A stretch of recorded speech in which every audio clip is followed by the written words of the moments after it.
I almost didn't say it. Not because I didn't know the words. I'd rehearsed them in my head 100 times. I almost didn't say it because once you speak certain truths, you can't take them back. Before I tell you this story, I want you to tell me about you.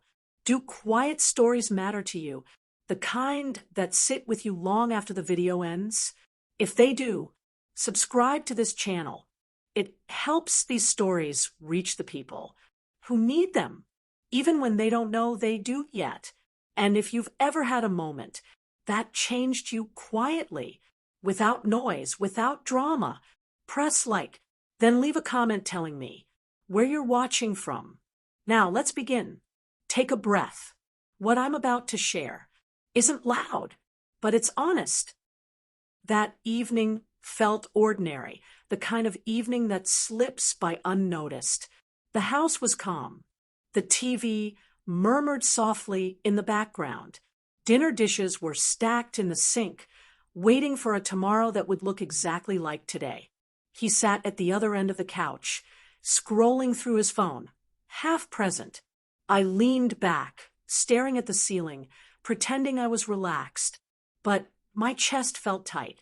Not with anger, not with sadness, with something unfinished. We had been together long enough to read each other's habits. I knew the rhythm of his breathing. I knew when he was tired, when he was distracted, when he was content. And that night, he seemed content. That was the problem. Content isn't bad, but content can quietly turn into distance if you're not careful. I shifted closer to him, resting my head against his shoulder. He smiled without looking up and kissed my hair. Quick, familiar, automatic. That small moment hurt more than I expected, because I missed when his kisses lingered. I missed when his attention wasn't divided.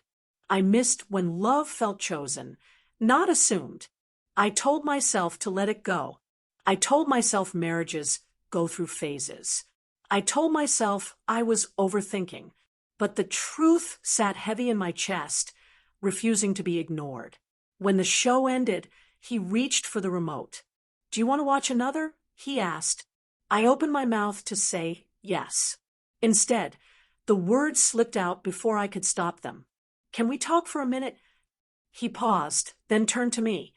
His phone went face down on the table, a small gesture, but it mattered.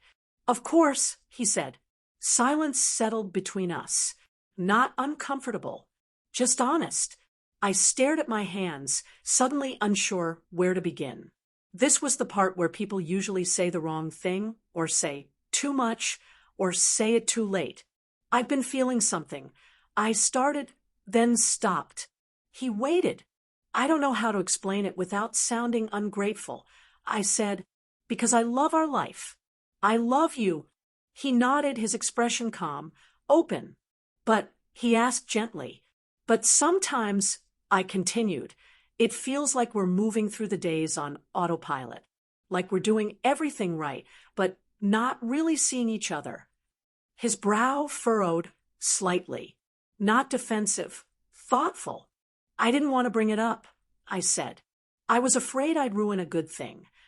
That's when he surprised me. "You wouldn't ruin it by talking," he said. "You'd ruin it by staying quiet."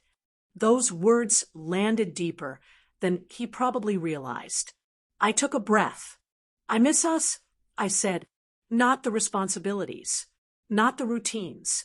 I miss the closeness, the way we used to talk late into the night, the way you used to look at me like you were really here." He leaned back, exhaling slowly. "I thought you were comfortable," he admitted. "I thought that meant we were okay." "I am comfortable," I said. "I just don't want comfort to be the only thing we have." For a long moment, neither of us spoke. Then he reached for my hand. "I didn't know you felt that way," he said. "I guess I didn't realize I felt it too." I looked up at him. "You did." He nodded. "I just assumed this was what long-term love turns into. Less talking, less touching, more stability." And I asked, "And I don't think it has to be he said. Something loosened in my chest. That's when I said it, the thing I almost kept to myself. I want us to try, I said quietly. Try what? He asked. Trying to choose each other again, I said. Not out of habit, but on purpose. His thumb brushed across my knuckles, slow and deliberate. I want that, he said. I just didn't know how to ask. We sat closer after that. Not rushed, not dramatic, just present.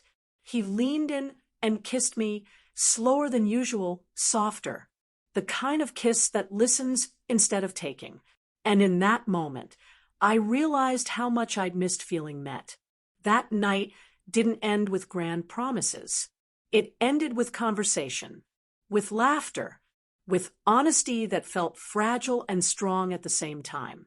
In the days that followed, things didn't magically become perfect, but they became intentional. We started eating dinner without screens. We asked each other real questions. We lingered longer in bed, talking about things we used to assume the other already knew. Sometimes he'd pull me close in the kitchen.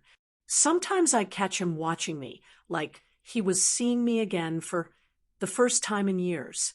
And every once in a while, I'd think back to that moment on the couch, the moment I almost stayed quiet. I'm glad I didn't, because some truths don't break love. They wake it up. Not every turning point is loud. Not every change comes with warning. Sometimes all it takes is one sentence you almost didn't say. If quiet stories like this matter to you, you're welcome here. Subscribe to the channel and tap like if this story felt familiar. It helps these moments reach someone who may be living them right now. Leave a comment and tell me where you're listening from. Until next time, take a breath and be gentle with your heart.